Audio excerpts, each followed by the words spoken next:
Simple and effective practices to help you maximize your time. Folks, let's talk about time for a second, right? We all have 24 hours. We talk about this all the time, right? No pun intended. But the fact is, over and over again, conversations come up talking about how folks just don't have enough time. And one of the challenges that I see is people don't actually respect their own time enough. And that's one of the cruxes for not having enough time, right? When you don't respect the time you're given, you're never going to feel like you have enough of it. So I'm going to teach you a trick this morning that's going to help you multiply the time that you have. Multiply those 24 to make you feel like you have more of them, right?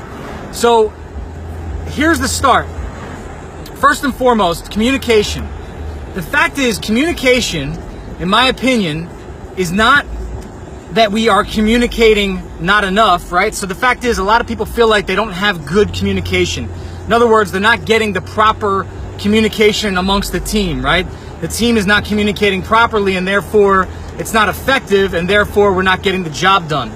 It's actually, in most cases, I find the opposite problem. The problem is there is too much communication, which is what's actually gumming up the system. It's actually like slowing down the cogs in the system, right? So picture your business like an engine, and it's got all these different gears that have to go around, and you got all this gum that's slowing stuff down, right? The communication is excessive, and that excessive communication is leading to wear and tear on your parts, right? So I want to teach you something that's very simple this morning, but will be highly effective if implemented properly. So my team uses a simple system called Slack. If you guys don't know what Slack is, it's a simple app that you can download. It's free, and it's a place where you can communicate within a team. Now, before you go away, I'm going to teach you some tips and tricks to where you can actually utilize Slack properly, because I think there's a lot of people also doing it wrong. There's also WhatsApp. You guys can chime in if you have some other things that you utilize. But here's the thing, guys. Communication, the way it is organized or disorganized, can really help you to grow, or it can help you to fail. Because in your team, if you have multiple departments like I do, or if you have multiple people communicating, so if you're in a business, and I don't care what business you're in, there's very few businesses that are super simple, right?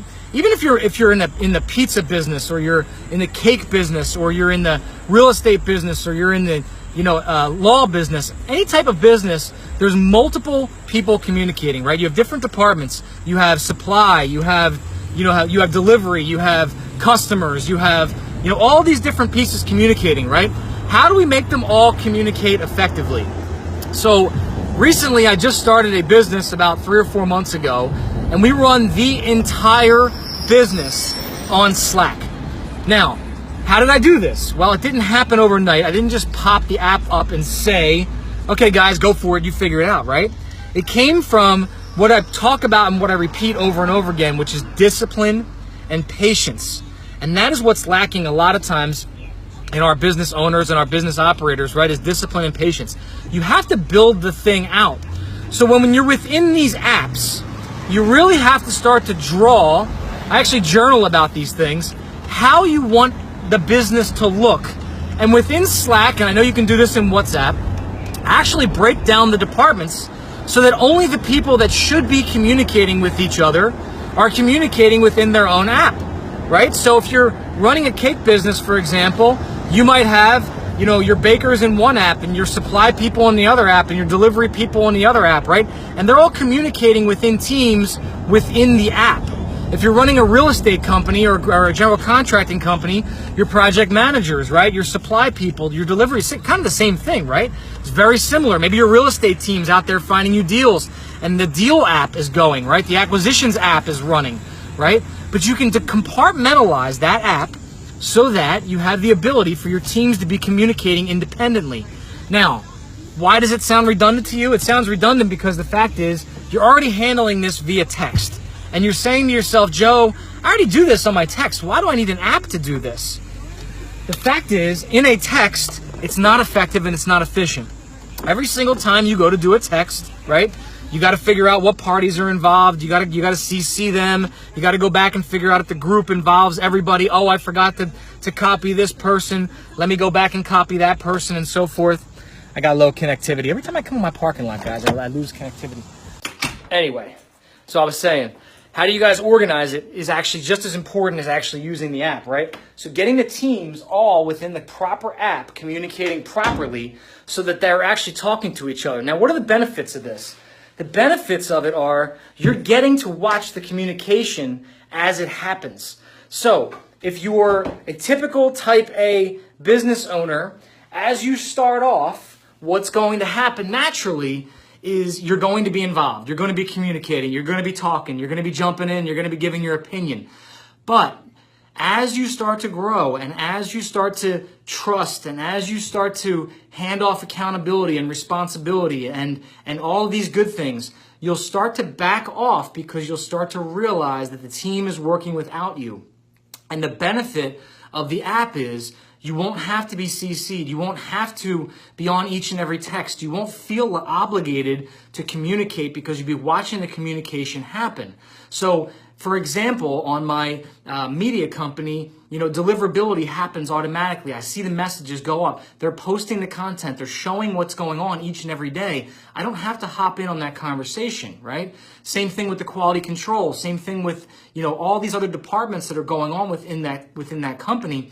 Very rarely do I actually hop on the app and communicate or say anything or give my 2 cents, right? I don't have to because the business is automated. Now, what happens now is your mindset starts to shift a little bit because you don't feel worried. You don't feel what's happening, what are these guys doing? Are they doing their job? You don't have to micromanage.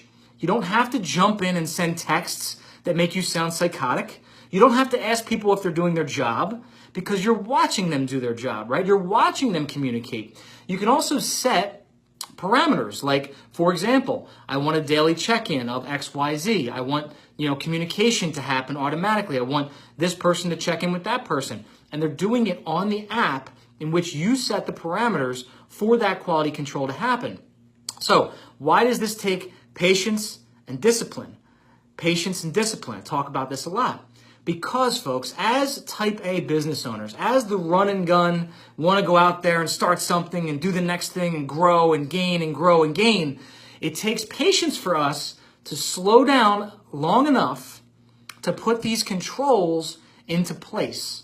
And then to get the team, the discipline comes to get the team to understand and to have buy-in on when to use these apps that we put into place and to say, this is how I want it done. Because naturally, people are not used to or accustomed to using these type of apps off the bat. Unless they come from a background where this app or this process was being used, they're not used to checking in with this app, right?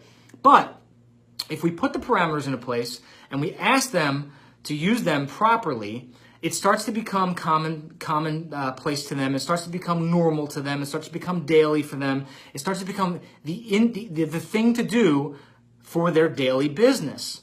And then it becomes accountability. It becomes, my team is waiting on me. My team is looking for me to do this. My team needs me to do this. They start to buy into it and they start to hold each other accountable because they're looking for each other to check in each and every day. You, as the business owner, don't have to be the guy with your thumb on the pulse because they're holding each other accountable to do so.